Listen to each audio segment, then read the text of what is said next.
Hello and welcome to the Gator Football Podcast. This is Charles. I am joined this episode with Andy, who is the lead, the head editor or the editor-in-chief? I say managing editor. Sure, that works. The managing editor of Alligator Army, and we're going to talk about the Georgia game a little bit. I know a lot of people just want to move on to talking about Missouri game, but that game did in fact happen, so, I guess we're going to talk about it for better or worse. 6 turnovers is probably the main thing to talk about. I mean, I don't even know if that's possible to overcome that. I guess we saw a game the next day with the Cowboys and the Giants, where the Cowboys also had something like 6 turnovers, and they nearly won at the end as well. So, I don't know. I don't know what to really take away from this game. What do you think is really the main takeaway from this game? I think the main takeaway is that Florida committed 6 turnovers and was still a yard. And basically, 5 turnovers, and then Jordan Reed decided to try to jump over 9 people and score the greatest touchdown in the history of football. And he committed the 6. But, 5 turnovers and you get to 17-9 and driving for a game-tying score. 6 turnovers and you still have a chance if you get a stop to maybe get a punt and throw a Hail Mary or something. The defense did its job. The offense just really didn't do its job.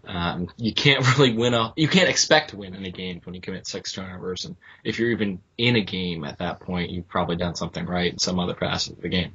I guess in fairness, Georgia did have 3 turnovers as well, but still, that was a 3 turnover margin in their favor, and they still it was a 1-score game. It ended as a 1-score game, and there were a few there was a red zone turnover. I think there was a red zone turnover on their side as well. It just seemed like kind of a mess of a game. Yeah, the first half, I think, was 3 turnovers on each side. And Florida committed those 2 fumbles early. Driscoll made a really stupid decision to try to pitch a ball when he was sort of getting out of the pocket and maybe looking to get a few yards instead of just going down. But Aaron Murray threw 3 picks, and Georgia at one point had more turnovers than Florida did in this game. And then Driscoll decided to throw the ball across his body instead of throwing it away or something. To some degree, you have to think, we heard a lot about how good Aaron Murray was coming into this game, and honestly, he looked really bad. Mm-hmm. I think that's, I don't think Aaron Murray is bad per se. I think he's got a lot of skills that make him good for Georgia, but he's never been able to do much of anything against Florida. He's kind of like Tyler Bray, I guess. Yeah, to an extent. You've got a guy with a big arm. Murray's got decent size, not great size, but he doesn't seem to know where to find the holes in the Florida defense. He was a lot better when he had A.J. Green in that overtime game in 2010, but the last 2 years, he's just not been very good, and it's been a real struggle for him to not commit turnovers, too. And, Driscoll was doing it for one side. Murray sort of cleaned it up in the second half. And Georgia also went to a running game that was a little bit more effective. But, if you're getting 3 turnovers from the other team, from a quarterback who really isn't doing much except for one drive at the end of the game, the way you lose that game is by committing 6 turnovers. You have to screw up on your own to do that, too. Well, and really a lot of those turnovers can be placed at the feet of Jarvis Jones, the outside linebacker for Georgia. They play in that 3-4 scheme a lot of the time. And, we saw a lot of the outside linebackers rushing the ball. And so we saw a lot of 5-man attacks with Jarvis Jones coming off the edge.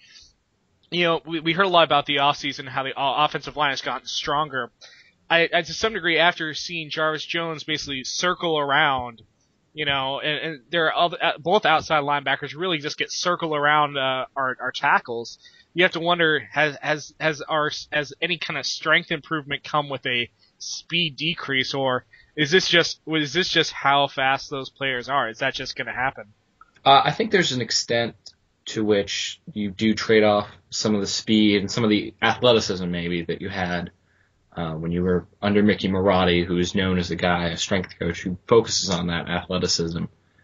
But the strength has been what Florida wanted to do, I think, since Muschamp came to town. And I think the strength is what allows Florida to be strong into the fourth quarter. Strength comes with stamina. I think explosiveness comes with ability to get up on a team early and maybe do some more moving the pocket, moving guys on sweeps and pulls and things like that. Well, I mean, when you think about Jarvis Jones, Yeah. that guy's no joke. I mean, he's gotten, he's been injured a couple of games, but he still has 8.5 sacks, and he can potentially hit that record by the season end, even having missed 2 games. He had forced 2 fumbles. He recovered 2 fumbles. I mean, I guess to some degree he is leaving next year. I mean, there's no reason for him to come back, I guess. But it's just when a person can disrupt the game so much. I mean, we've seen players that good before so far this year, in Barkevius Mingo and Javadian Clowney, but they haven't disrupted us in those terms. I mean, they've gotten their sacks, they've gotten their plays, but they haven't gotten those big fumble plays that have really just destroyed us. Yeah, I think that's a pretty good point. Clowney, I thought one of the things I saw watching the replay of the Florida-South Carolina game is that Clowney, on Florida's first 2 passing touchdowns, goes up one-on-one against Xavier Nixon, and Nixon does a really good job one-on-one against him. So what do you think Xavier Nixon had so much trouble this game? I think Jarvis Jones, because they lined him up a little bit further outside, Clowney's a pure 4-3 defensive end, whereas Jones is a guy who's a little bit closer to a buck position, as we understand it, in a 3-4. You can line a guy up a little further outside. He can do some different things with stunting and maybe with moving inside.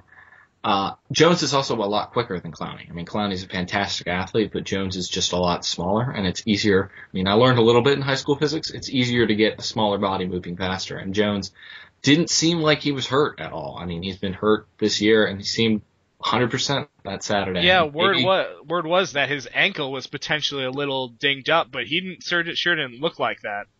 Yeah, I really think that maybe keeping him out against Kentucky, I don't know that was necessarily we don't have him at all. It was maybe just so we can beat Kentucky without him. Good decision by Georgia. I think that probably may have swung this game. And I also think that whatever gods of voodoo that Jones prays to and gets superhuman skills for Florida games, I'm okay with that god never being part of the Florida-Georgia rivalry again. Well, when you think about it, though, I mean, Florida did a similar thing with the Vanderbilt game where we had a lot of guys out who may have been questionable, but probably could have gone.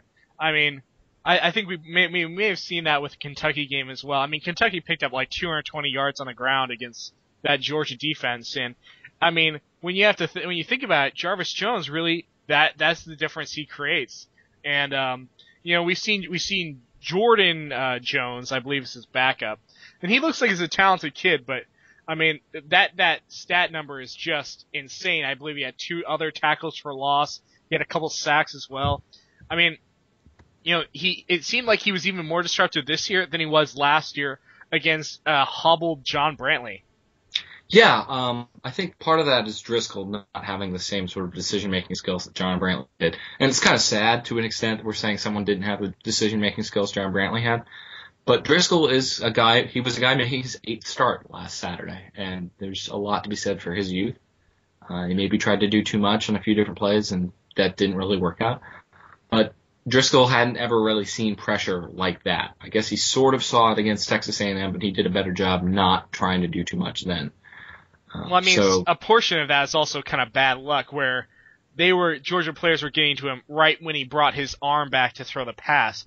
If they hit him a little later, he could be getting that pass off. Him a little earlier, it's just a sack.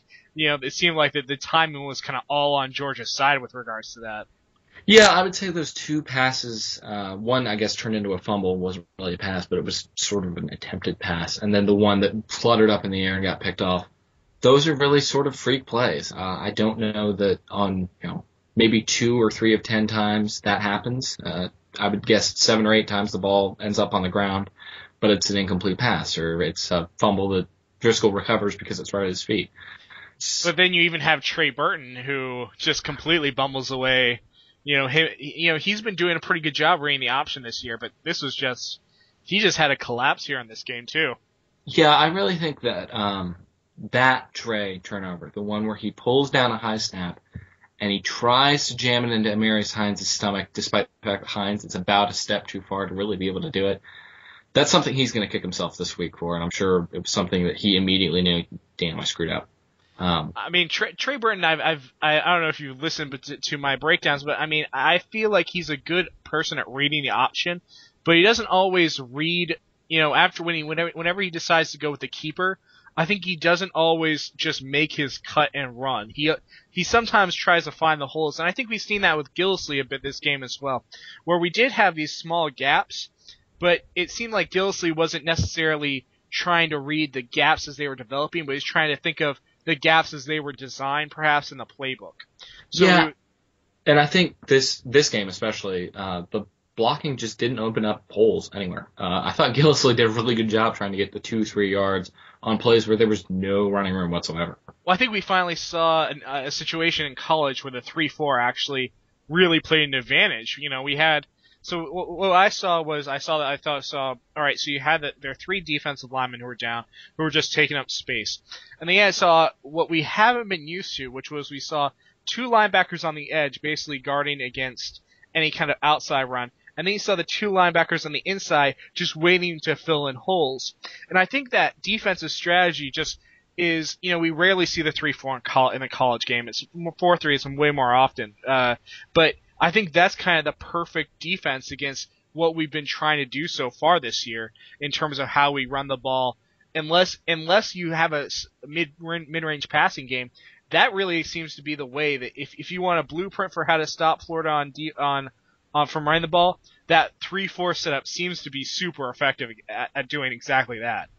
Yeah, and I think that's part of why, we saw Alabama really be able to do whatever it wanted against Florida last year when it was running a 3-4. There was no running game whatsoever in that game last October. So if you're running a 3-4 and you've got speed at those outside linebacker positions, you can get into every gap you want to get into.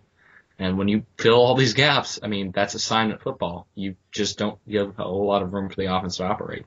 Well, even though we saw the offensive line miss on some blocks, I think we also saw some problems with them missing assignments, where we would see, even when we did pull, it seemed like we missed the guy to pull. And I think the problem was across the board, not just with the offensive line, but we saw Jordan Reed miss some blocks as a tight end on that 4th down play. If Jordan Reed makes a solid block, that play goes for 20 yards or so. Instead, Jordan Reed kind of just hits the guy a little bit, and he's able to catch up to Patton. We just saw, I guess, a situation where, and we saw Joyer, as a lead fullback, he would go out and make his run, and instead of trying to block a linebacker, he'd be running out and trying to block a safety 10 yards down the field. Do you think that's a scheme situation, or do you think the players were just not necessarily on the right page with each other? I think it's 6 one hand, half dozen the other. I don't love Jordan Reed's skills as a blocker. Obviously, he's a much better receiver, but that's because he's developed into a pretty good receiving tight end. That play, the play that Patton ran a sweep and broke his arm on it, I really didn't like the blocking. I think the play was designed well, and I think Patton should have been able to get to the corner if there was even a decent block. But when you lose the edge on something like that, and you force the receiver or whoever's running a sweep to go a little bit further wide than you want them to, then it gets a whole lot harder to get to the corner. And Patton, making his turn to get to that corner with maybe 5 yards of width to go to get to the sideline. And there's just, if you stretch it out like that, it's really, really hard to get anything going up north and south. Well, what we saw with Jordan Reed there, he basically lightly chips the other player. Mm-hmm. And, it turns out that just wasn't enough. He's got a big body. He's just, I think, to some degree, you just kind of wonder what's going on there with the instruction. I think, like you said, I think some of the play calls, I actually liked a lot of the play calls in this game. I thought the problem was all in the execution. I can't really even blame Peace for his play calling. I thought it was actually a pretty well called game. I just thought, the execution was all over the place, and there's some bad luck too, but largely it was just such a mixed bag with the offensive line, with some of the perimeter blocking, with some of the lead blocking. I have faith that Peace has a good idea of how to run this offense, but I think to some degree, I don't know if he necessarily has the best handle on his own personnel at this point. Yeah, I think that's true to some extent too. We talked last year about Charlie Weiss wanting, part of the reason that we ended up recruiting 2 tight ends last year is because Weiss loved using 2, even 3 tight ends on the field at the same time. But Weiss wanted tight ends to be able to block and maybe do some other things, and he doesn't have a tight end. He didn't have a tight end then that could do it, and just Jordan Reed after Gerald Christian decided to transfer, and AC Leonard obviously was just a freshman figuring out what he was going to do.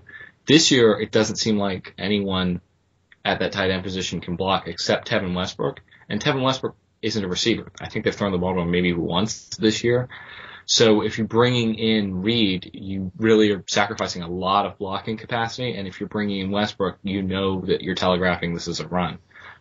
That's really hard to do, I think, if you're setting yourself up in a position where the defense knows, hey, this is obviously going to be a pass, or the block isn't going to be quite as good on the edge, or this is obviously going to be a run. We know this because of the personnel that's in there.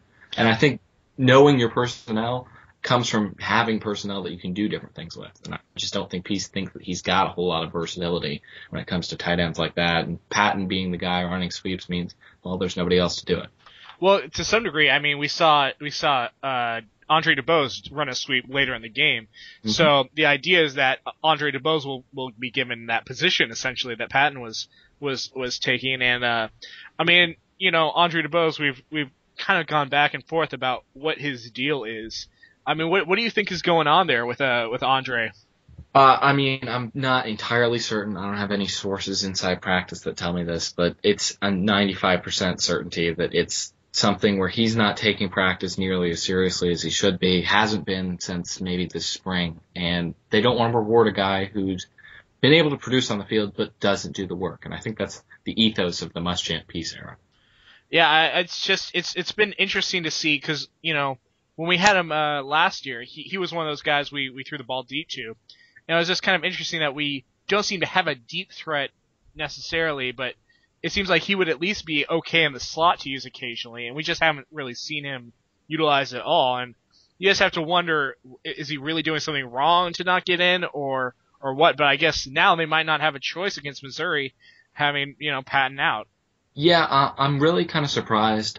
You remember the play where this is against South Carolina. Luchez Purifoy came onto the field and he just ran a fly. Yeah, that was really bizarre. Yeah, that was just Purifoy running a fly might be a signal that, you know, if we've got guys who can run and maybe make catches and can run fly routes, why do we need you, Andre? So maybe I think this is all sort of working up to him getting his chance, realizing that he can be a really good player and doing something with all the talent he has.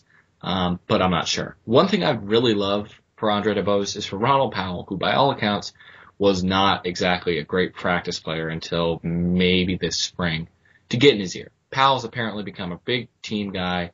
He's, you know, obviously trying to work to get back this season, which is insane if you're talking about a 6-month rehab from an ACL injury. And if he's a guy who, well, look, I've got all the talent in the world, and now I figured out I need to work hard to maximize it. If he starts talking to DeBose and saying the same thing, good things could happen. Well, I mean, I guess this game we saw kind of how badly we do miss Ronald Powell at times because, you know, even though Aaron Murray certainly wasn't playing well, it wasn't because he was getting overly pressured either. Yeah, I think Laurenti McCray's a good pass rusher. He's just not a superlative one. Ronald Powell has all the tools to be a superlative one. And I think, I think to some degree this year we always kind of thought this year is an 8-4 year, and that's a good year to be 8-4. We played LSU, and they were going to be good. We thought we were going to lose to South Carolina as well, and we ended up winning that game. I mean, we've already taken 2 games that we really came into the season probably thinking that we're most likely going to lose, especially considering South Carolina was coming in with what seemed like was going to be just an insane team. And, to some degree, it looks like at worst, we're probably going to beat Missouri, and then we have 2 cupcakes, and then we finish with FSU. It seems like worst case scenario, we lose 2 games this year, before a bowl game. And you just have to wonder, I guess, what next year will hold, because next year, who do you get back? You get back Ronald Powell, you have a Driscoll who has a year of experience under his belt. I think realistically, a lot of Driscoll's development certainly is seen as what can we get him to know for next year? Because what we saw with John Brantley in 2010 was you can break a quarterback for life in 1 year of really bad play calling. And Driscoll doesn't seem to have been broken. No, and I think one of the reasons that Driscoll hasn't been bad, really, up until this game is because the coaches knew how to protect him from having to do too much. Um, the passing game's been really conservative, and it's partly because they don't think that they have a guy who can stretch the field, I think, but it's also because this is the game that Driscoll is best suited to play at this point. His arm is good enough to throw deep balls, but his accuracy is a little bit lacking. The one really big deep ball that he's connected on this year, I think, was just sort of a lollipop that he threw up to Omarius Hines, who turned around and was able to sort of bring it in as a center fielder. Well, we also saw that one that was called back because of Gillislee's yeah, block. Yeah, I mean, but I think I see what you're saying. I mean, Driscoll has he throws a very fast ball. Like he can throw a bullet of a pass, and we've seen that a few times be utilized. And he's very good at that. He can find the receiver and he can fire a strike in, a laser in there. But any kind of pass where he touches needed. We saw that on the Trey Burton missed touchdown where he had Trey Burton, and then instead of trying to hit Trey Burton with kind of a floater to him on the side, he basically threw a ball that went like a billion miles an hour. And I mean, I don't know how Trey Burton was supposed to catch that thing. And it's just, I think to some degree he's still learning, okay, I can't, basically, I don't need to laser my way through every single pass. And I think, when we see that, then we'll see maybe a better passer. But I think right now we're still looking at a passer who needs to be better in the pocket and more, just his pocket presence just seems to be so, I think inconsistent, but really just hot and cold is more accurate. Yeah, I mean, there's times when he feels like he's not getting pressure and makes the right decision on whether this play is going to end up forcing him to scramble or not instantly. There's times when he gets it all perfectly and he's working with the flow of the game. And there are times when he just seems to have no touch. And that was a lot of this Florida-Georgia game. I think he figured it out at the end of the game, especially in that hurry-up. And I've seen Florida run the hurry-up to some good effects this year, so I'm not kind of wondering why that hasn't been used more than once. But he really is a rhythm guy, I think, at this point. And if you knock him off rhythm early, it takes him a little bit of time to get into one. Well, I think that's why it might have been so smart for Georgia to actually give Florida's offense the ball to start the game. I think that was probably the best coaching decision they made all game, was start out with Florida's offense and then have Jarvis Jones really, you have a guy like Jarvis Jones, have him, create your momentum. Realistically, Florida probably would have been better off just running the ball 3 times in a row to start the game, just to make sure their guys were settled down. And, I think to some degree we've seen kind of we've seen problems in first quarter offense now at Florida for almost since Urban Meyer's time, really, realistically, where we just are not a great starting team. We've had a lot of problems with that. And last year we were bad at both starting and finishing, I suppose. But it seems like we've just here in general we have a trouble getting off to a fast start. And I think to some degree that's when you look at schools like Oregon who are scoring 28 points in the first quarter, you have to wonder what is it that's so different about how we're going into these openings of games that just is making us so ineffective at getting anything accomplished. I think there's a variety of different things that go into that. One, Gillislee's not, for all his greats, there's a lot of great things about Mike Gillislee as a runner. He hits holes hard and he runs for 4 yards on 2-yard carries all the time. He's not a home run guy, and he's never been that home run guy, really. So you can't expect him to come out, rip off a big gain, and get things moving. It's a plodding offense. And, when the running game is the thing that you want to rely on, and you don't have big play threats in the passing game, then you really can't get up on teams early like that. It depends on turnovers. We saw turnovers against South Carolina. Florida got up huge early. But if you're depending on your defense to score points early for you, you're never going to start quick unless you get these freakish turnovers that happen against South Carolina.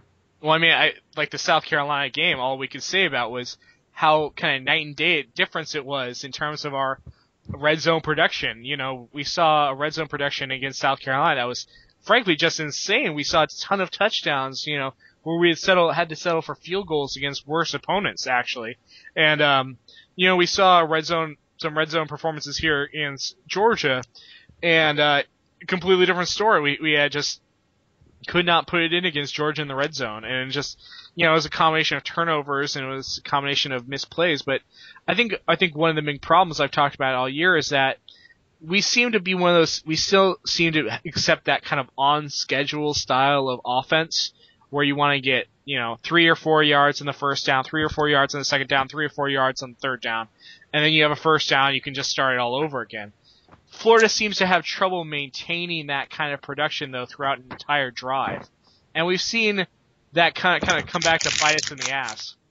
Yeah, I don't know that the staying on schedule works quite as well unless you've got a guy who can get you 9 yards on 3rd and 6 if you decide that, you're going to run it the first 2 downs and try to stay on schedule that way. Or Florida, you also need an offensive line that will consistently perform, and our offensive line seems just woefully inconsistent.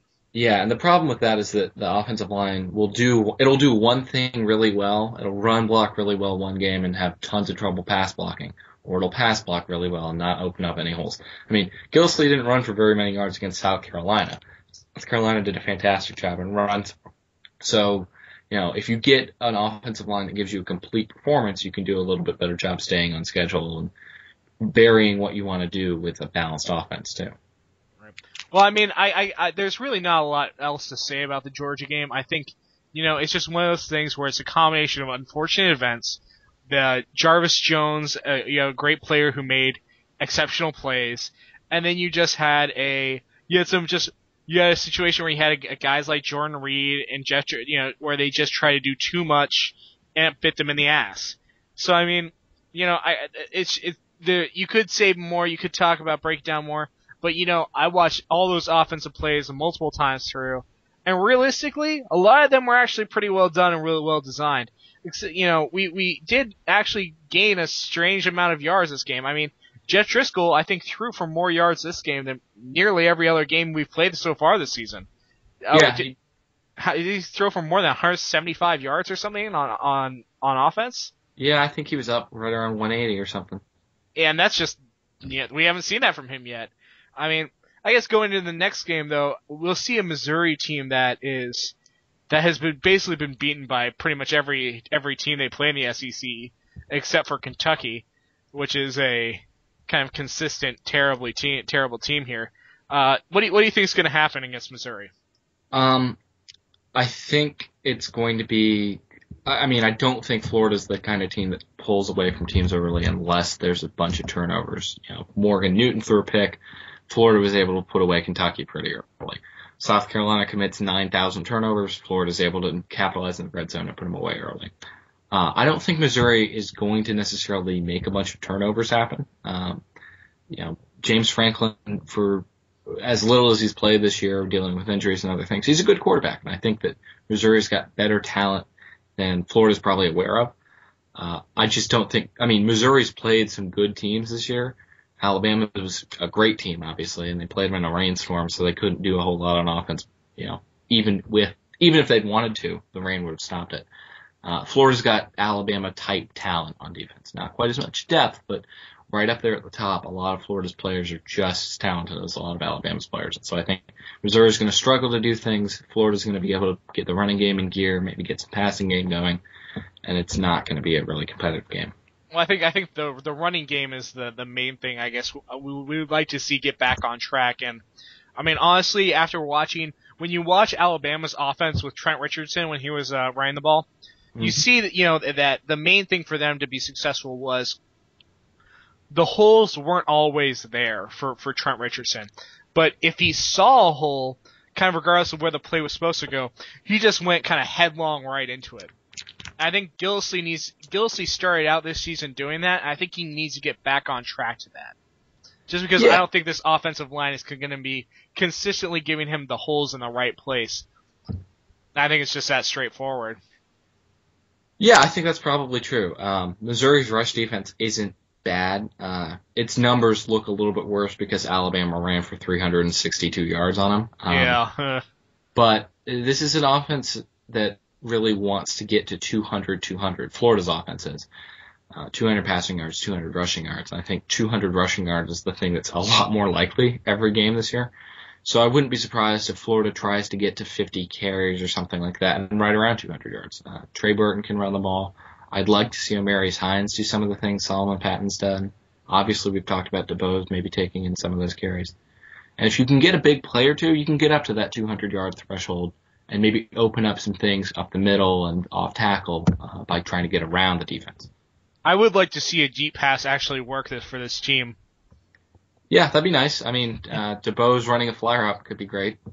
I'm honestly surprised. That was one of the few plays that Charlie Weiss put in for Florida to do that actually worked. Charlie Weiss's offense wasn't very successful when he was at Florida. Well, the one thing he was able to do was he was able to get that flea flicker to the deep man, and it was actually surprisingly effective. Worked against Alabama, for God's sakes. Yeah, Weiss, one of the great things that Weiss did last year is he wasn't afraid to go deep on first down, and he wasn't afraid to take a shot on a play-action pass, even if he hadn't set it up with the run. I think I broke down Weiss's first offensive plays of the game, and he threw the ball downfield, 40, 50 yards, I think like 6 or 7 times in 12 games, which is a pretty insane ratio considering I'd be surprised if we've done that once. I honestly don't think we've done. The only game I remember Florida coming out passing and trying to pass the ball, especially downfield, was Kentucky. It didn't work. They went 3 and out the first 2 drives, and Peace sort of went back to running the ball and sticking to what made sense. But this team, if you don't have Andre DeBose on the field, there's not a guy who's going to stretch the field that way. So I think we are why bother? I think we are seeing Quentin Dunbar develop though, and I think even though this receiver core has gotten a bad rap, I think they're just not thrown to a whole lot, so they can't really improve a whole lot.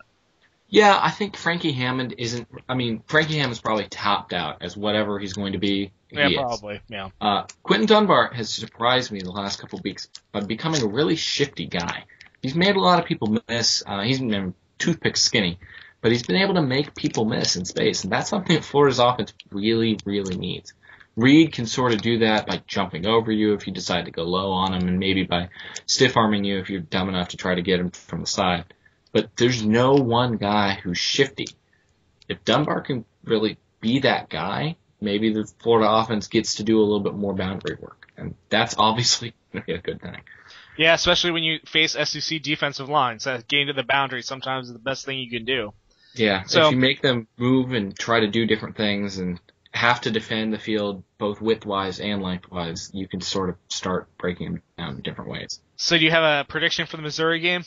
I haven't seen a spread this week. I think Florida will cover. I would guess it's probably something like 35-17, 29-14, something like that. You think? So you think those touchdowns come in garbage time? Maybe not in garbage time. I think Missouri's probably going to be able to get to 10, 14. I wouldn't be surprised if Florida has 30 heading into the fourth quarter, but that would be because Florida was able to get great field position, maybe on a Kyle Christie punt down there. There's a lot of different ways Florida can make good things happen if it can avoid turnovers. And I think 1 week after committing 6, there's pretty much no way Florida commits more than 2. Yeah, to some degree, it's a regression to the mean. 6 turnovers come all at once. You never know. But that seems pretty unlikely. So, thank you for joining me for the podcast. Doing it alone probably would have been completely miserable considering this game. So, thanks to Andy. And next time, I guess I'll cover the Missouri game. Hopefully, we'll come out the win. And so, any final words, Andy? No, thanks very much for having me. All right, we'll see you guys next week. Thanks for listening. This has been the Gator Football Podcast.